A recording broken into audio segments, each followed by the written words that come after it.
Welcome to HFY Galaxy Tales. Like this video and subscribe the channel for more HFY stories. Listen, I need you to understand something right now. When Professor Velkarth stood in front of the Galactic Academy's Administrative Council and said, quote, "Do not accept human applications," we all thought he'd finally lost his 3 remaining brain cells to solar radiation poisoning. I mean, come on. Humans. Those adorable little bipedal mammals from that backwater planet. The ones who still used combustion engines until like 5 minutes ago in cosmic terms. What could possibly go wrong? Spoiler alert. Everything. Literally everything could go wrong, and oh boy, did it ever. My name is Crix, and I'm a senior coordinator at the Andromeda sector's most prestigious institution of higher learning. 4 arms, blue skin, excellent organizational skills, and a severe caffeine addiction that I picked up from, you guessed it, the humans. Before they arrived, my biggest problem was ensuring that Matherian students didn't accidentally dissolve the laboratory floors with their acidic excretions. Simple stuff. Manageable chaos. Then came orientation day, year 2847 by human calendar. The first human stepped off the transport shuttle, and I swear on my ancestors' tentacles, I should have known right then. His name was Marcus Webb, though he insisted everyone call him Mark, because apparently humans hate having enough syllables in their names. He wore what I later learned was called a hoodie, which seemed to be some sort of cotton-based camouflage that did absolutely nothing to hide anyone from anything. "Hey there," Mark said, extending his hand toward me. Now, I'd read the brief on human customs. The handshake. A barbaric ritual where you grip another being's appendage and move it up and down like you're trying to restart their circulatory system. I cautiously extended one of my 4 hands. He shook it with alarming enthusiasm. Wow, 4 arms. That's so cool. Can you multitask like crazy, or does your brain still only focus on one thing at a time? He didn't even pause for an answer. I'm from Colorado. That's on Earth. Do you know Earth? Of course you know Earth, that's literally why I'm here. Stupid question, Mark. Anyway, I'm studying xenobiology and practical engineering. Where's the dorms? Are the beds adjustable? I brought my own pillow because I heard the standard issue ones are filled with some kind of gel and I'm more of a memory foam guy, you know. He said all of this in approximately 4 seconds. I just stared at him, all 3 of my eyes blinking in sequence, trying to process the verbal avalanche that had just buried me alive. Registration is, that way, I managed, pointing with my 3rd arm. Awesome. Thanks, Crix. He'd already read my name badge. Of course he had. Catch you later. And off he went, practically bouncing down the corridor with an energy level that seemed to violate several laws of thermodynamics. Professor Velkarth appeared beside me, his scales looking grayer than usual. That was 1 human, he said quietly. We accepted 47. I laughed. Actually laughed. Vel, I think you're overreacting. They seem enthusiastic, sure, but harmless. The old professor fixed me with a look that could have melted Durasteel. I have seen species rise and fall across this galaxy, Crix. I have witnessed empires crumble and stars collapse. And I am telling you, with absolute certainty, that those creatures are going to turn this academy upside down. 20 credits says they're model students, I replied, because I was an idiot. Velkarth didn't even dignify that with a response. He just walked away, muttering something in Old Venusian that my translator refused to interpret, probably for my own mental health. The first week was actually pretty normal. Or so I thought. The humans attended their classes, participated in discussions, asked questions that ranged from brilliant to completely unhinged, and generally seemed to be adjusting well. Sure, they had a tendency to form loud social groups in the cafeteria, and yes, their laughter could apparently shatter glass if they found something particularly funny, but nothing catastrophic. Then came the incident with the gravity simulator. The gravity simulator, for those unfamiliar, is a sophisticated piece of technology worth approximately 14 million credits. It allows students to experience different gravitational conditions for their exophysics courses. It's calibrated to extremely precise measurements and should only be operated by certified instructors. Should being the critical word here. I got the emergency call at 0300 hours. Someone had activated the simulator. Someone unauthorized. And that someone, according to the security footage, was a group of 6 humans led by a girl named Dakota Martinez. By the time I arrived at the lab, I found them floating near the ceiling, laughing so hard that tears, actual liquid tears, were floating around them in little spherical droplets. "It's zero gravity," Dakota shouted down at me, her dark hair floating around her head like some kind of Medusa creature.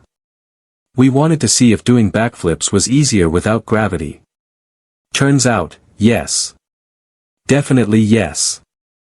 How did you even access the controls?" I demanded. "They're biometrically locked." A lanky human boy named Tyler Kim waved at me. "Oh, that was easy. The lock uses a 3-factor authentication system based on temperature signature, electromagnetic field, and dermal pattern recognition. I just spoofed all 3 using some silicon gel, a small capacitor, and one of those heated eye masks from the medical bay. Took like 20 minutes. He said this as if he'd just described making a sandwich. You hacked a Tier 7 security system, in 20 minutes, for fun."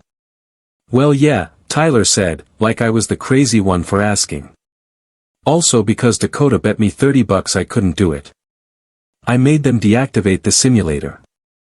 I filed 17 different incident reports.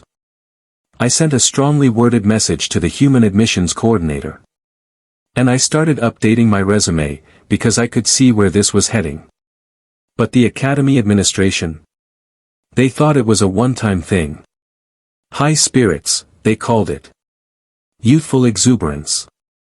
Professor Velkarth just looked at me and said, 'You still owe me 20 credits. The second incident happened during advanced chemical composition class.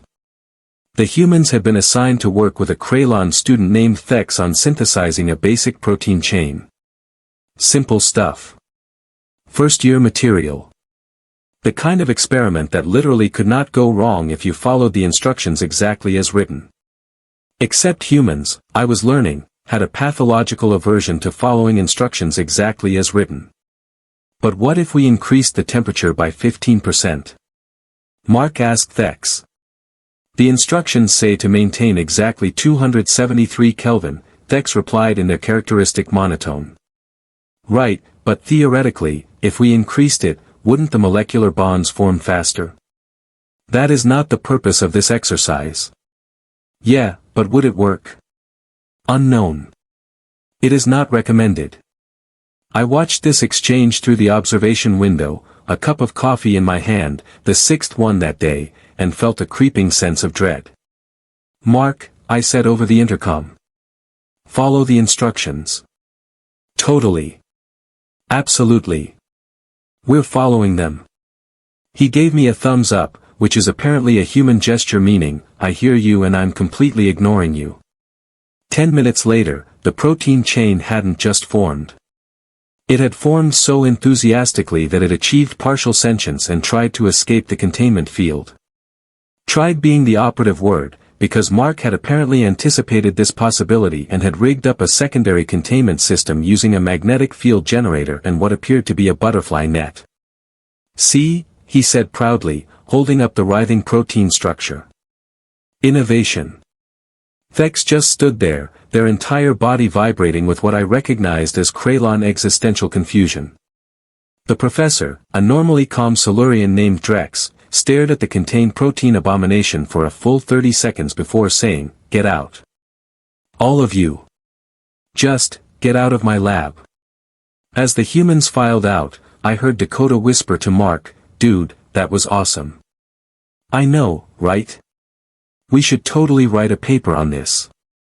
They did write a paper. It got published in the Journal of Experimental Xenobiology. They became the youngest beings ever to publish in that journal. I started drinking heavier coffee. By week 3, the other alien students had begun responding to the human presence in interesting ways. Some species, like the VRYLL, found them fascinating and started following them around like particularly devoted pets. Others, like the Metharians I mentioned earlier, gave them a wide berth, apparently able to smell the chaos on them at a molecular level. And then there were the Kronak. The Kronak are a warrior species. 7 feet tall, built like they're made of concrete and bad attitudes, and they have this whole culture based around strength and honor and not showing weakness. Their students at the academy tend to dominate the physical training courses and generally intimidate everyone else. They did not appreciate the humans. Specifically, they did not appreciate that a human girl named Riley Santos had beaten their top student in hand-to-hand combat training. In front of everyone. While making jokes. "Listen," Riley said, holding the Kronak student in a grapple that should have been impossible given their size difference. "I'm not saying your technique is bad, but have you considered being, less predictable? You telegraph your moves so hard I could read them from orbit." The Kronak roared and tried to break free. Riley just adjusted her grip, shifted her weight in a way that seemed to defy physics, and suddenly the massive alien was flat on the mat. "Leverage," she announced cheerfully. "It's not about strength, buddy. It's about knowing where to apply pressure. Also, you're putting too much weight on your front leg. Makes you super vulnerable to sweeps." She was giving him pointers. While defeating him. The Kronak looked like his entire worldview was shattering in real time. After class, I found Riley in the corridor. "That was impressive," I admitted. "But maybe don't antagonize the warrior species." She shrugged. "I wasn't antagonizing. I was helping. Besides, he asked for tips afterward. We're getting lunch tomorrow." And somehow, impossibly, she was right. The next day I saw Riley and the Kronak student, whose name was Grath, sitting together in the cafeteria, apparently engaged in animated discussion about combat techniques. Humans, I was discovering, had this weird ability to befriend anyone. Even people who theoretically should have hated them. It was disturbing and heartwarming in equal measure. By the end of the first month, the Academy had logged more incident reports than the previous entire semester. The humans had accidentally created a small temporal loop in the quantum mechanics lab, organized an unauthorized sporting event they called zero-gravity basketball, that somehow attracted 300 spectators, and had collectively decided that the cafeteria food needed improvement, which resulted in them introducing something called pizza to the galaxy. The pizza was actually pretty good, I had to admit. But the real turning point came during the emergency drill. Every semester, we run a surprise evacuation scenario to test student and staff response times. It's serious business. Lives depend on proper emergency procedures. The alarm went off at 1,400 hours on a Tuesday. Standard protocol, everyone proceeds calmly to designated evacuation zones, attendance is taken, we verify all personnel are accounted for, end of drill. Except when I arrived at my designated coordination point, I found complete pandemonium. The humans had taken it upon themselves to optimize the evacuation. They'd reorganized the entire student body into efficiency groups. They'd created a buddy system to ensure no one was left behind. They'd stationed themselves at critical junctures to direct traffic flow. And somehow, impossibly, they'd reduced the total evacuation time by 40%. Dakota was at the main assembly point with a tablet, checking off names. "All students accounted for, Coordinator Crix," she reported. "We also noticed that Bay 7's emergency lighting is malfunctioning, the north stairwell gets congested because the doors open inward instead of outward, and approximately 18% of the student body doesn't actually know where their evacuation zones are." I made a list of recommendations. She handed me a detailed, color-coded document. I stared at it. Then at her. Then at the assembled humans, who were all looking extremely pleased with themselves. You weren't supposed to." I couldn't even finish the sentence. We know. Mark chimed in. But we saw some inefficiencies and thought, hey, we're engineers and problem solvers, might as well help out. Professor Velkarth appeared beside me again, because apparently that was just his thing now. Still think they're harmless? He asked. I looked at the evacuation report in my hands, thought about the sentient protein, the gravity simulator incident, the Kronak befriending, the pizza revolution, and the fact that I'd gone through more coffee in 1 month than in the previous 6 combined. I think, I said slowly, that we've made a terrible mistake. Velkarth nodded sagely. Yes. Yes, you have. But also, I continued, surprising myself, maybe an interesting one. The old professor considered this. Perhaps. But interesting and terrible are not mutually exclusive, Crix. Remember that. As the students dispersed, chattering excitedly about the drill, I watched the humans high-fiving each other, which is apparently another ritual involving slapping hands together at high velocity for no discernible reason except celebration. 1 month down. 3 years to go. I was going to need so much more coffee. So here's the thing about humans that nobody tells you until it's too late. They don't just break rules. They don't even just bend rules. They look at rules, analyze them from every possible angle, find the exact technical loopholes, and then do whatever they were going to do anyway while maintaining that they're technically in compliance. It's infuriating. It's brilliant. It's going to give me a stress-induced molting period. Month 2 started with what I've come to call the Great Atmospheric Incident. One of our human students, a guy named Jackson Lee, approached me during office hours with what he described as a tiny little question. In my experience, when humans say something is tiny, you should immediately evacuate a 5-mile radius. So, Coordinator Crix, Jackson said, settling into the chair across from my desk. I was reading the Academy handbook, and I noticed something interesting about the environmental regulations. Oh no. What did you notice, Jackson? I asked, already reaching for my emergency medication. Well, it says that students aren't allowed to modify the atmospheric composition of any academy facility without prior authorization from the environmental committee, right? Correct. But it doesn't say anything about temporary modifications that revert automatically within 60 seconds. I set down my tablet very carefully. Jackson, what did you do? Nothing yet. He held up his hands defensively. I'm asking for clarification. See, I'm working on this project about rapid atmospheric adaptation, and I wanted to test how different species respond to sudden oxygen level changes, but only for like 45 seconds, which technically isn't a modification so much as a fluctuation, and fluctuations aren't mentioned anywhere in the regulations, so I figured. No. But I haven't even explained the full experiment. Still no. What if I got it approved by Professor Drex? Professor Drex is still recovering from your protein incident. He sees you coming and hides in his office. The answer is no, Jackson. He sighed dramatically. You know, this is why human innovation is so important. We think outside the box. The box exists for a reason. The box prevents catastrophic atmospheric failures. Agree to disagree, Jackson said cheerfully, and left. I immediately sent a message to maintenance to monitor all atmospheric controls. Then I sent another message to security to watch Jackson Lee specifically. Then I made myself a very strong coffee and wondered if it was too late to transfer to a different sector of the galaxy.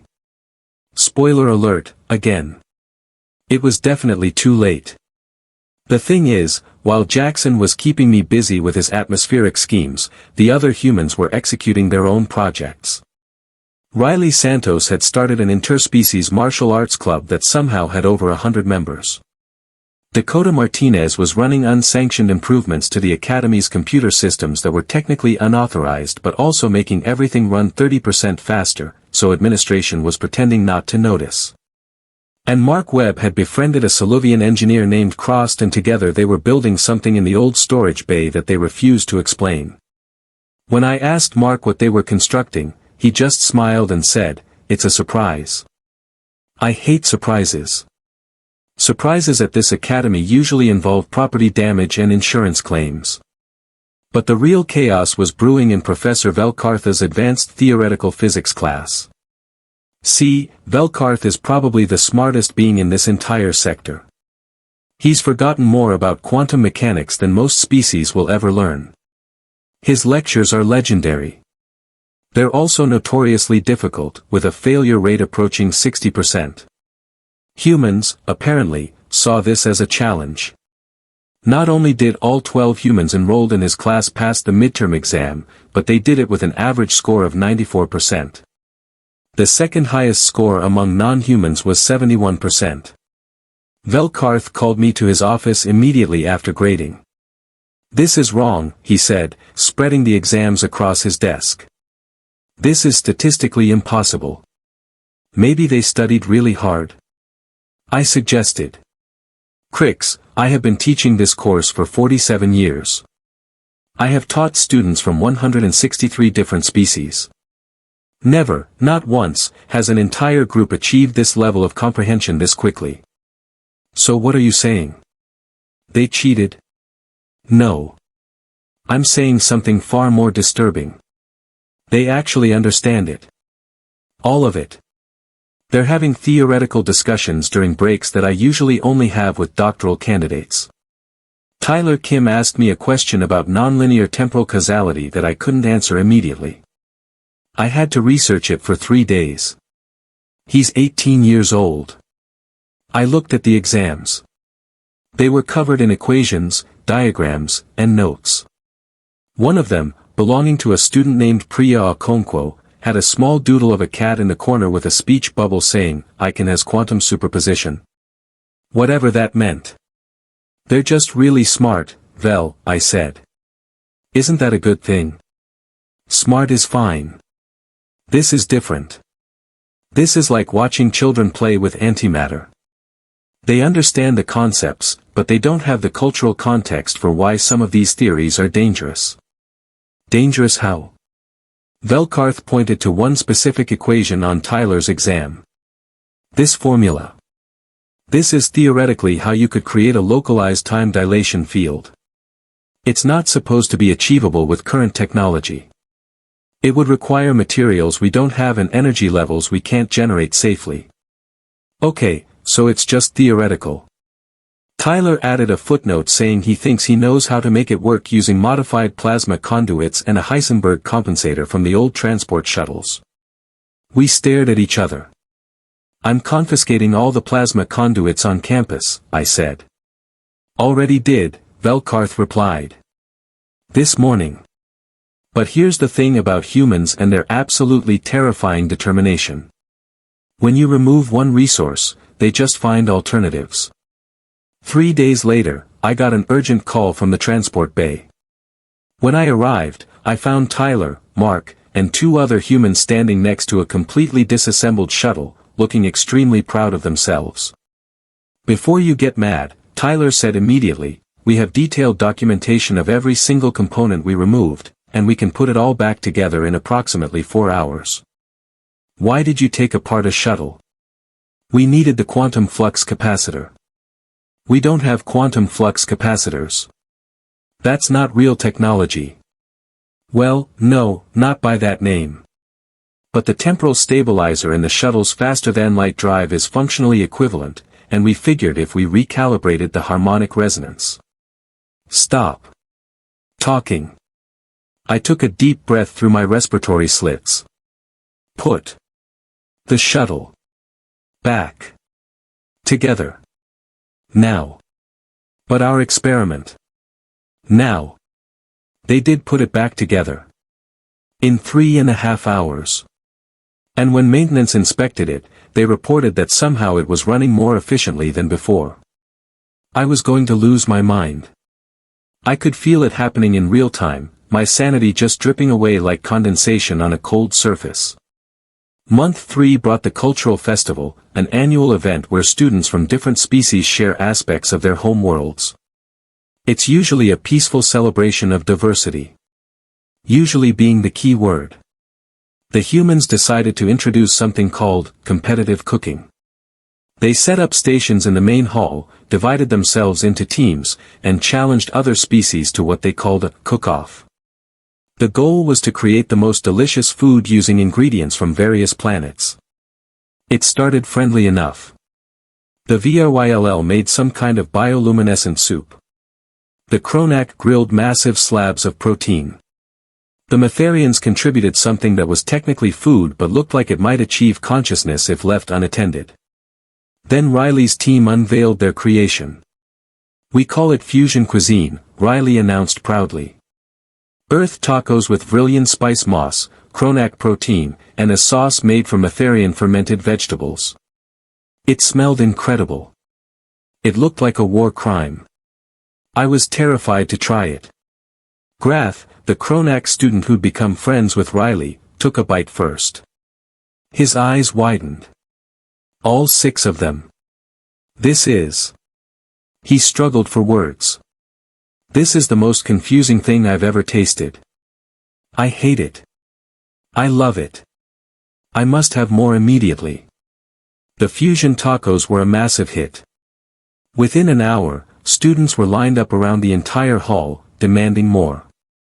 The humans were frantically making batch after batch, laughing and shouting and high-fiving, and somehow they'd turned a cultural festival into a culinary revolution.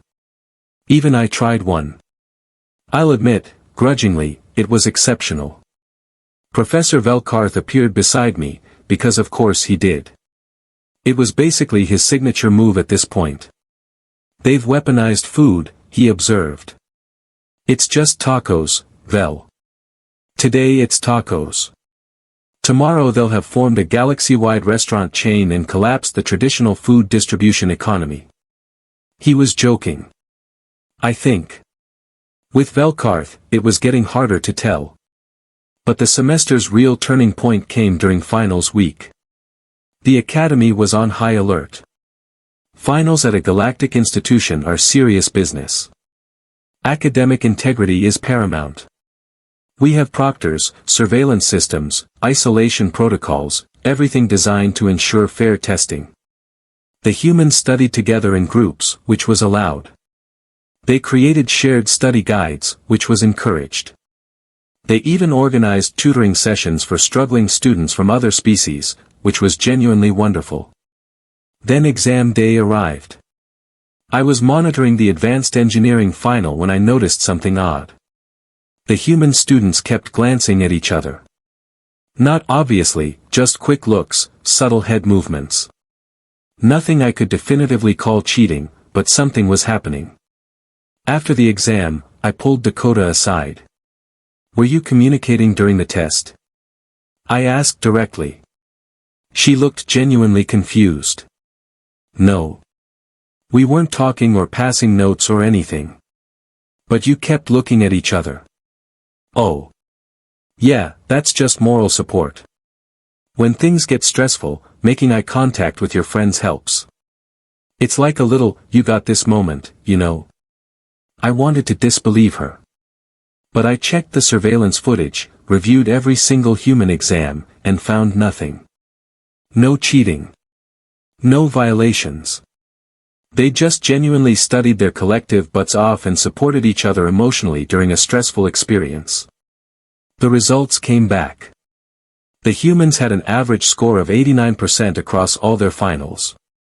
The Academy average was 72%. Administration was thrilled. They started talking about recruitment initiatives, about attracting more human students, about Earth becoming a key partner institution. Professor Velkarth just looked tired. "They're going to take over, aren't they?" I asked him over coffee in the faculty lounge. "In a sense, they already have," he replied. "Look around, Crix. The cafeteria serves pizza twice a week now. Half the student body has joined Riley's martial arts club. Dakota's computer optimizations are being implemented academy-wide. Even the Kronak students have started using human slang. I heard Grath say no cap yesterday. I don't even know what that means, but it's spreading." He was right. The academy had changed, subtly but undeniably. It was louder, more chaotic, more innovative, and somehow more connected than it had ever been. So what do we do? I asked. Velkarth smiled, actually smiled, for the first time since the humans arrived. We adapt. Just like they're teaching everyone else to do. The final day of the semester, the humans organized a party. They called it end-of-term celebration, and they invited literally everyone. Students, faculty, staff, maintenance crews, everyone. They decorated the main hall with lights, set up music from a dozen different planets, created a buffet that combined cuisines from across the galaxy, and somehow convinced the administration to approve it all as an official academy event. I stood at the edge of the hall, watching different species dancing together, laughing together, sharing food and stories. I saw Thex, the Kraylon student who'd worked with Mark on the protein incident, actually making jokes. Jokes. Crayons don't make jokes. Mark appeared beside me, holding 2 cups of something that sparkled suspiciously. Hey Coordinator Crix. Punch. What's in it? Fruit juices, some carbonation, and absolutely nothing that will cause intergalactic incidents. Promise. I took the cup cautiously. It tasted like strawberries and starlight. You know, Mark said, looking out at the party, when I applied to the academy, everyone told me I was crazy. That humans weren't ready for galactic education. That we'd embarrass ourselves. And? I asked. And they were kind of right. We totally weren't ready. But that's sort of the human thing, you know. We do stuff we're not ready for and figure it out as we go. It's chaotic and messy and sometimes we accidentally create sentient proteins, but it works out. I thought about the past semester. The incidents, the innovations, the absolute mayhem. I thought about my stress levels and my coffee consumption and the 47 gray hairs I developed in my primary crest. Mark, I said seriously. You humans are going to be the death of me. He grinned. Yeah, probably. But you'll have fun getting there. Dakota joined us, then Riley, then Tyler, then Jackson, and soon I was surrounded by humans all talking over each other, telling stories about their favorite moments from the semester, planning even more ambitious projects for next term. Professor Velkarth appeared one last time. You owe me 20 credits, he reminded me. I pulled out the currency chip and handed it over. You were right. About everything. I usually am. He paused, watching the celebration. But I was also wrong. How so? I thought they'd break the academy. Instead, they've made it better. Louder, yes. More chaotic, absolutely. But better. As if to prove his point, Riley started teaching a group of Chronax students something called the electric slide, which appeared to be a synchronized movement pattern designed to test everyone's coordination and patience simultaneously. Next semester, I said, we're getting 43 more human students. Velkarth's scales rippled in what might have been horror or amusement. May the cosmos have mercy on us all. You know what the worst part is? I continued. What? I'm actually looking forward to it. And I was. Despite everything, despite the chaos and the stress and the constant disasters waiting to happen, the humans had brought something to the academy that we'd been missing. Energy. Innovation. The absolute audacity to look at the way things had always been done and ask, but why though? Mark raised his cup. To a successful first semester. Everyone in earshot, human and alien alike, raised their drinks. To humans, someone shouted.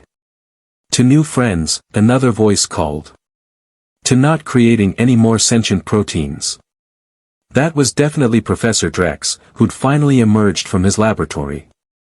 I raised my sparkling punch and looked around at the impossible, wonderful, terrifying mess that had become my life. The instructors had warned us about human students. They were absolutely right.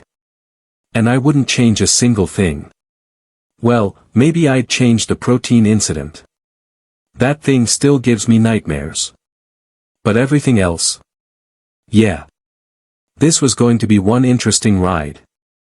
Bring on semester 2. I was going to need a lot more coffee.